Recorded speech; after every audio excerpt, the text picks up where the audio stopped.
Hello friends, it's me, and today let's uncover the truth. Let's check out Game Theory, the secret clues of Amanda the Adventurer 2 from the Game Theorist. Together, let's go.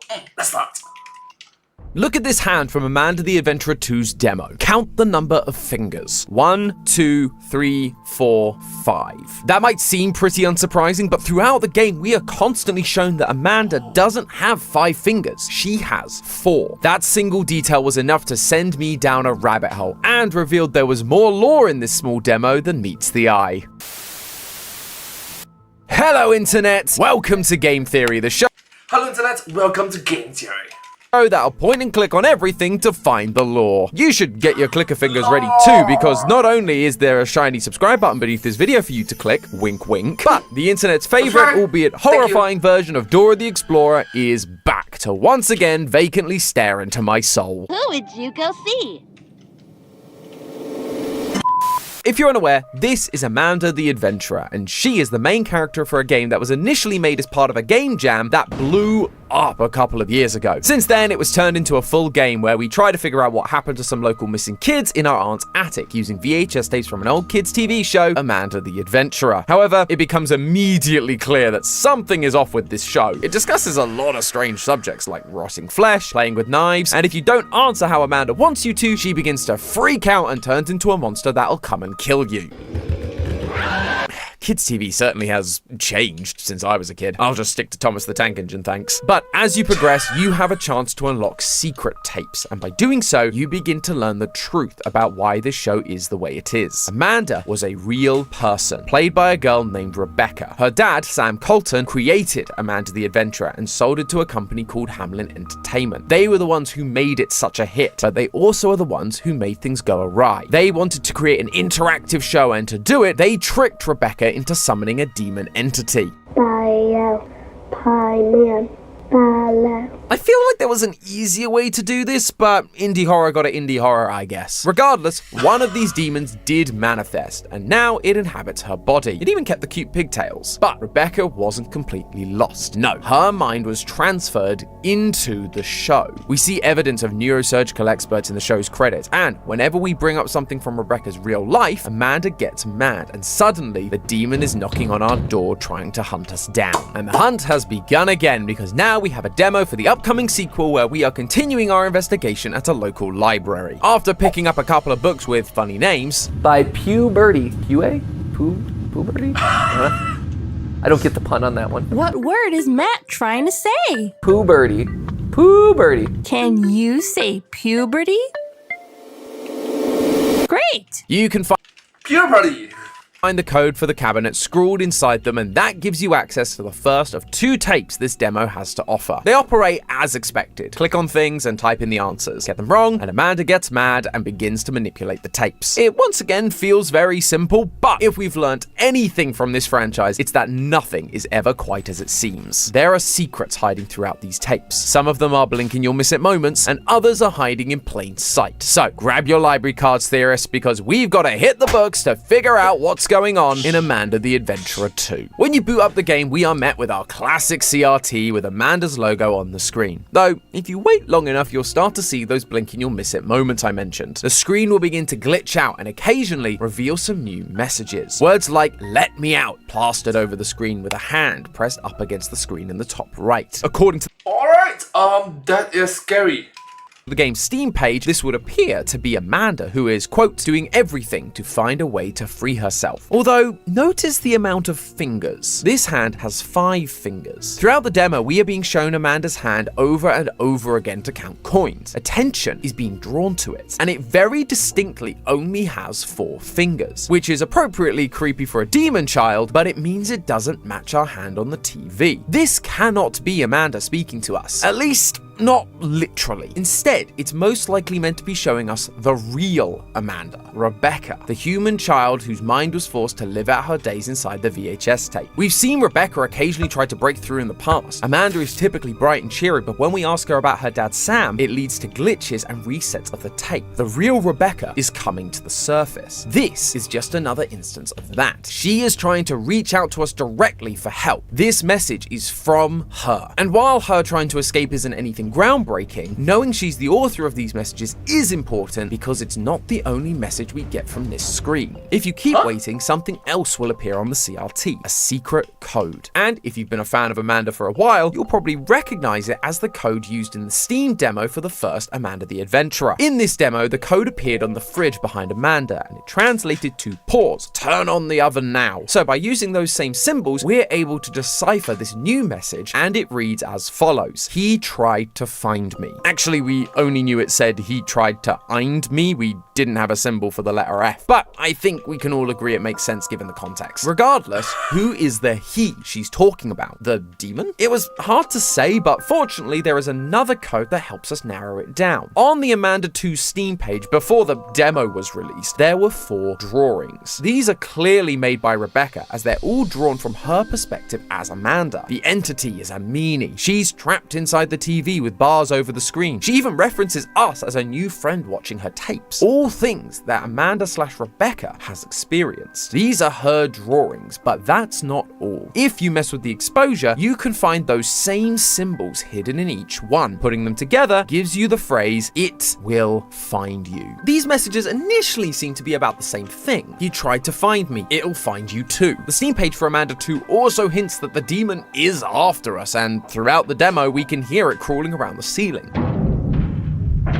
So it would make sense that that's what she's referring to. But 2 things stood out to me. One, she said he tried to find me. We know the demon did find Amanda. She is possessed after all. So that seems to not line up. But the second thing is her use of pronouns. In the first message, she uses he, while the second uses it, which tells me that she's actually talking about 2 separate entities here. Why else would she change how she refers to them? The it is almost certainly the demon entity. We've already established it's chasing us in this new demo, and it's not really a guy, gal, or non-binary pal. It's a thing, a demon, a monster, an it. But then, who is she talking about when she says he? Well, the only male character we are fully aware of so far is Sam, Rebecca's adopted father and the creator of Amanda the Adventurer. It would make sense that if his daughter suddenly disappeared, or he felt like his daughter was suddenly possessed by a demon, that he would go looking for the real Rebecca. It's just good fatherly behavior, which is a nice change from our usual indie horror fathers. But Sam is also missing, and in our last theory we concluded that Sam was actually a guinea pig for the mind transfer experiments that Hamlin Entertainment was doing, testing it on him before they tried it out on Rebecca. This was all because we got this VHS tape showing Rebecca on her own signing a document before being taken away to a room by members of Hamlin Entertainment. We presumed this meant Sam had already gone missing, but I'm not so sure that's the case anymore. We don't know for sure when Sam went missing. The news report doesn't give us a date, instead it just talks about future events being cancelled and to give Rebecca some privacy. That would make you think that Rebecca was still around prior to Sam's disappearance, but then we got this moment from the new demo. Amanda sells one of her stuffed toys, specifically a rooster. This franchise loves its symbolism, with lots of elements like the lonely kitten trapped in a cage from the first game representing Rebecca trapped in the TV by Hamlin Entertainment. During the What is Family tape from the first game, we also encounter a rooster, and she asks us what it's called. If instead of rooster we type in Sam, Amanda begins to freak out. What did you say? The rooster is a representation of Sam, but her giving him up like this for money feels like a reflection of that moment we saw with Rebecca signing the papers. Maybe she was given promises of money or travel, things that Sam wasn't able to give her, and so she was encouraged to cut him out of the picture. Or maybe it was to be emancipated so she could make her own decisions, or so Hamlin could do whatever they wanted because Sam couldn't stop them. Either way, Okay, that is dark. A young daughter trading away her own father. Whoa, that's dark. she's removing Sam for some kind of reward, and is then led to a guarded room and likely experimented on, turning her into the monster we know today. And if that happened, Sam would be trying to find her, sticking his nose where Hamlin doesn't want it, and so they would just decide to dispose of him. But there is one part of our original Sam theory that this game seems to be bringing up, one that has been hotly debated since the original release of the game. Is Sam actually woolly? There are a lot of interpretations out there right now, and it's fair, we actually don't have a lot to work with. But the main reason I ask this now is because of this moment in the demo, where Amanda asks us who we'd like to go see. You could visit anyone in the world. Who would you go see? If you go ahead and write Sam, she'll respond like she did in the family tape from the first game. Wait, that's...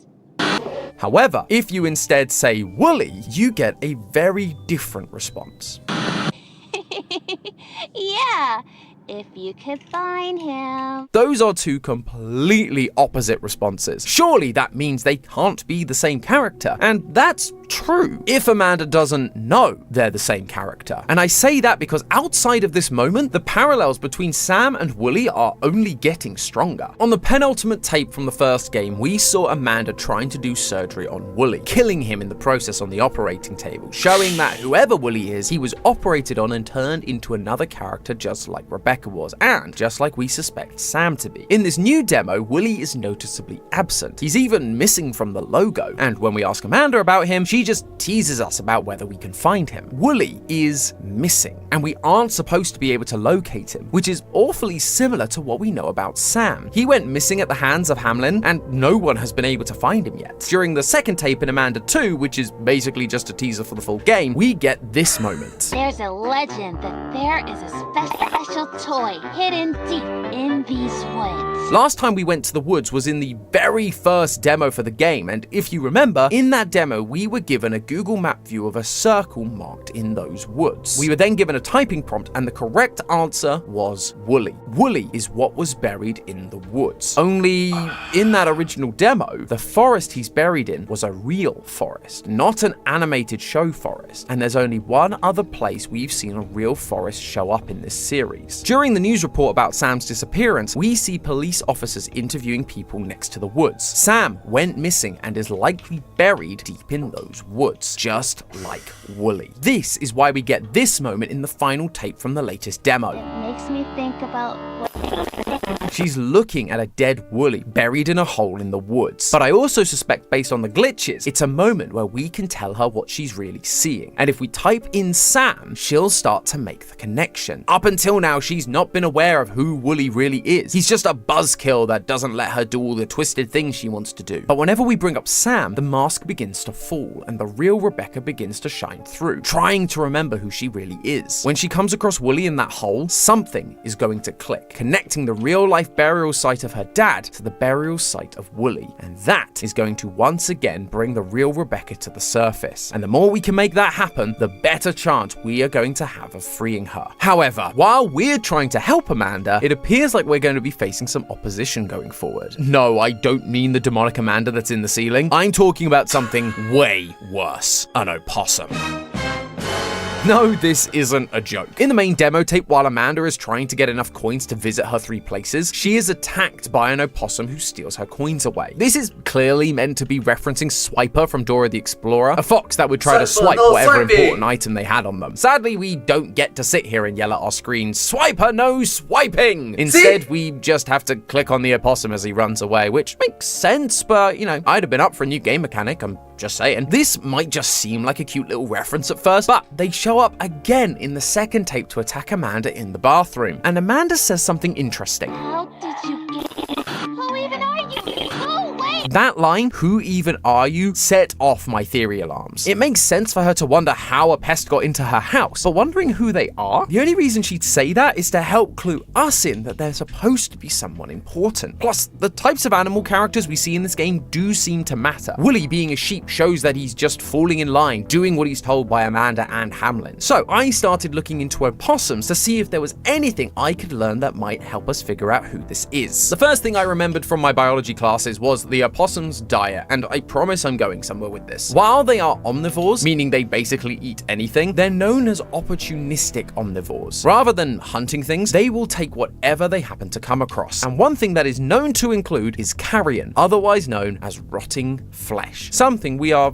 very familiar with in this series. Sometimes I feel myself rotting. Amanda's physical body is rotting away somewhere, and now suddenly there's a creature known for consuming rotten flesh clawing at Amanda? That can't be a coincidence. And it likely means whoever or whatever the opossum is, it's more likely connected to Amanda's physical body than it is her new TV persona. However, they are also known for eating non-rotting creatures too. Most notably, despite a lot of bad press, they are considered very useful for humans, as they also eat other pests like rodents. And when I think of rodents, I immediately think back back to what we learned in our last theory. The name Hamlin comes from the story of the Pied Piper, where the Piper lures all the rats out of Hamlin Town. When the town won't pay, he then leads all the children out of the town as well. Last time we saw that Hamlin was drawing all the children away from their homes. They were the rats, and we believe they ended up in the show like Rebecca did, just as background objects with eyes. Hamlin was consuming them for their own personal gain, just like an opossum consumes rats. The opossum is Hamlin, either a person from Hamlin or just something put in place by Hamlin to keep Amanda on track. In the initial tape, Amanda wants us to go to the Isle of Dead Dolls. The Isle of Dead Dolls is an island located near Mexico City, and the legend Wait, it actually exists? goes that a man came across a dead girl in the canal. The next day, a doll floated down that same canal, so he fished it out and hung it up in the trees to ward off evil spirits. That's why Amanda asks us, Do you think that really works? she's trying to ward off evil spirits, the demon that is controlling her. But Hamlin doesn't want her to fend off the demon that they've tried so hard to summon, nor do they want Amanda escaping her TV prison. So the opossum shows up and steals the coins from her hand to stop her progressing. But the connection goes even deeper when you start to look at the spiritual meaning behind the opossum. I've mentioned how the opossum is this game's version of Dora's Swiper, and we did a whole theory over on our sister channel about how Swiper is actually an evil fox spirit living inside a computer game. And given we're dealing with demons inside of a video game, it felt kind of important to check out those spiritual elements too. Unlike the fox, the opossum is far less common in folktales. I could only find a handful from North and South America, and they also seem to paint the opossum as a trickster, much like their foxy counterparts. However, they are sometimes shown to be different, mainly that they are foolish and vain. There's one Native American legend called Why Opossum's Tail is Bare, and in it we learn the opossum is jealous of the raccoon's striped tail and wanted one of its own. It asked the raccoon how it got them and was told to wrap its tail in bark where it wanted the rings and then to light it on fire. Yeah, I think you can probably see where this is going. It did just that, and in doing so, it set its whole tail on fire, and the burns were so bad that the fur never grew back, leaving its bare tail. To me, Okay, that is a dark story. Whoa. this reflects exactly what we've seen from Hamlin Entertainment. They were messing with forces they didn't understand, demonology, all in the attempt to make the perfect viral kids show. But their hubris caused their downfall. Much like the opossum, their plan backfired. They summoned a demon, but they couldn't control it, and now it's out in the world. And the child they put into the TV is now rebelling too, talking about horrible subjects and ruining the reputation of the show. Everything went up in smoke. It might even be more literal than that too. The opossum might actually be one of the members of Hamlin we've seen, like the businessman or one of the doctors, trapped inside the show thanks to their own hubris. Now, it's going to be up to us to fend off the Hamlin opossum from Amanda and help her to realize the truth in order to help her escape this prison. And that, my friends, is what I predict the story of Amanda the Adventurer 2 is going to be. The only question I have left is, who was the raccoon? In the folktale, it was a raccoon that led the opossum to burning its own tail. Did Hamlin think it was just too big to fail, or was there someone else pulling the strings? Another person or show they were trying to learn from who tricked them into summoning these demons, only for Hamlin to fall victim to their schemes. I guess we're just gonna have to wait and see when the full game releases later this year. In the meantime, theorists, remember, it's all just a theory. A game theory! Thanks for watching. And if you want more evil mascot lore, why not check out this video on Indigo Park Chapter 1. Enjoy the show, theorists. Well, thank you so much. Hope you enjoyed. I hope to see you in my next video. Remember to subscribe. Thank you so much. That's right. But hey, that's just a theory. A game theory. Thanks for watching. Thank you. And I hope to see you in my next video. Remember to subscribe. Thank you.